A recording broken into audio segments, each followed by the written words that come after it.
Hat der US-Pharmakonzern Eli Lilly Einfluss genommen auf die deutsche Gesetzgebung? Um genau diese Frage geht es bei der heutigen Sondersitzung des Gesundheitsausschusses. Der Vorwurf, der Pharmakonzern soll die Ansiedlung eines Werks in Rheinland-Pfalz davon abhängig gemacht haben, dass künftige Rabatte, anders also als bislang im Gesetz vorgeschrieben, geheim gehalten werden können. Ihr Druckmittel, eine Milliardeninvestition und die Schaffung von 1000 Arbeitsplätzen. Die Union spricht von Klüngelei und argumentiert, schon der Anschein von Käuflichkeit schadet dem Standort Deutschland.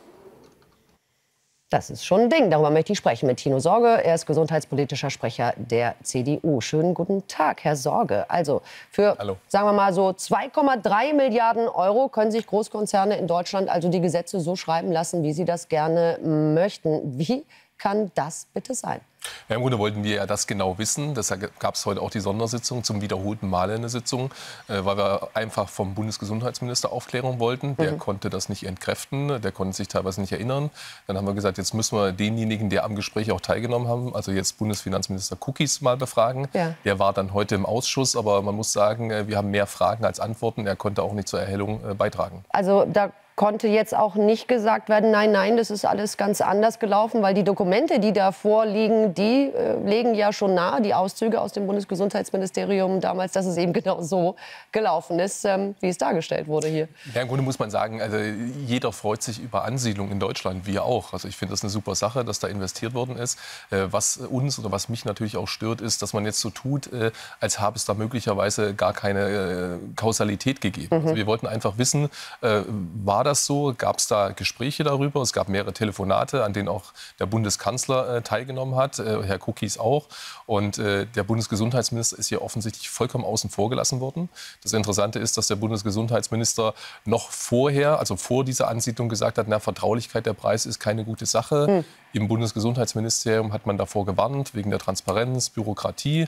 Und dann hat er die Meinung ganz schnell geändert. Und heute hat sich herausgestellt, dass nicht nur der Bundesgesundheitsminister offensichtlich gar nichts davon wusste, sondern vielmehr Robert Habeck als Bundeswirtschaftsminister offensichtlich da auch erheblichen Druck gemacht haben soll. Und diese Fragen sind aber heute auch nicht beantwortet worden. Aha, da war er dann also ein bisschen die treibende Kraft. Und das ja auch vor dem Hintergrund, dass dieses Gesetz durchaus weitreichende Konsequenzen hat. Die Kassen befürchten Zusatzkosten in Milliardenhöhe und haben ja jetzt auch schon wieder Beitragserhöhungen angekündigt, weil sie eh schon ein bisschen klamm sind.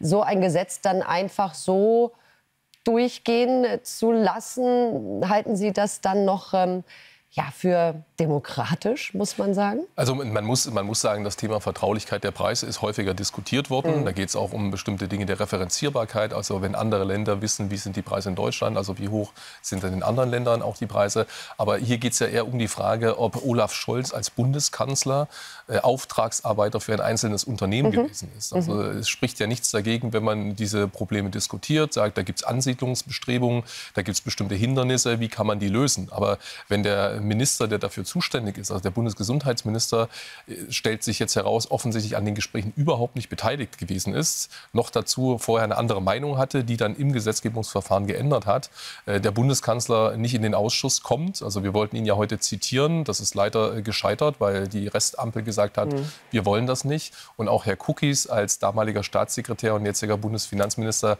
bei den Gesprächen dabei war und jetzt immer so ein bisschen trivial gesagt hat, natürlich ging es um die Vertraulichkeit der Preise, aber das sei nicht das ausschlaggebende Kriterium gewesen, dann ist das schon ein bisschen eigenartig, weil die Unterlagen, die uns vorliegen aus dem Gesundheitsministerium, die sagen was ganz anderes. Das meine ich. Und was sagt Ihnen jetzt diese Reaktion auch der Beteiligten? Na, ich hätte mir gewünscht, dass man da einfach Transparenz damit umgeht. Da hätte man ja durchaus sagen können, ja, das war durchaus eine Voraussetzung für die Ansiedlung. Es ist ja immerhin eine sehr hohe Ansiedlung, 2,3 Milliarden gewesen. Aber jetzt so zu tun, als habe das eine mit dem anderen nichts zu tun, überhaupt nicht aufklären zu wollen, das ist natürlich ein Tiefpunkt in der parlamentarischen Demokratie und das werden wir uns als Opposition so auch nicht gefallen lassen. Grundsätzlich muss man auch sagen, möchte man das doch auch in Zukunft nicht, auch im Sinne der Glaubwürdigkeit der Politik, dass hier ein Eindruck entsteht, Firmen könnten einfach anklopfen und sagen, so, das sind meine Bedingungen, wenn ihr uns wollt, wenn ihr unsere Arbeitsplätze hier geschaffen sehen wollt, dann müsst ihr aber genauso eure Gesetze basteln, wie sie uns gefallen. Das kann doch so nicht sein. Das kann so nicht sein. Es geht eigentlich viel mehr darum, wie kann man die Rahmenbedingungen so schaffen, dass eben Unternehmen freiwillig kommen, dass sie von vornherein sagen, wir kommen und das gefällt uns so. Natürlich, ja. Wir kommen nach Deutschland, weil die Rahmenbedingungen super sind. Die sind leider in den letzten Jahren immer schlechter geworden. Aber es kann natürlich nicht sein, dass man quasi im Hinterzimmer dann sagt, na, wir haben die und die Bedingungen, dann kommen wir. Dann wird das quasi über den Fachminister hinweg durch den Bundeskanzler, in dem Fall Olaf Scholz, gemacht. Und danach tut man noch so, als sei ja überhaupt nichts wirklich passiert. Das hätte man aufklären können heute. Das hätte Herr Cookies auch machen können. Ist leider nicht passiert und deshalb bleiben wir da auch dran. Ja, wie geht es jetzt konkret weiter, wenn Sie sagen, Sie bleiben dran? Ja, im Grunde wäre es einfach gewesen, jetzt zu sagen, Olaf Scholz kommt in den Gesundheitsausschuss. Er erklärt, was ist in den Gesprächen konkret besprochen worden. Gab es da wirklich einen Zusammenhang?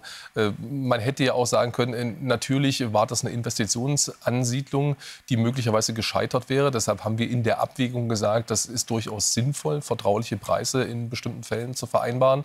Aber dann sollte man auch mit dem Parlament offen damit umgehen. Dann hätte man im Parlament eine entsprechend transparente Entscheidung fällen können und hätte jetzt nicht den Eindruck, naja, da gibt es einzelne Unternehmen, die machen sehr gute Interessenvertretung und zum Schluss reiben sich alle die Augen und sagen, geht das, dass ein Kanzler für ein einziges Unternehmen oder einzelnes Unternehmen solche Regelungen auf den Weg bringt. Aber wie wir wissen, Olaf Scholz in Untersuchungsausschüssen, da kann er sich meistens nicht so gut erinnern an alles Mögliche. Dankeschön, Herr Tino Sorge. Sehr gern.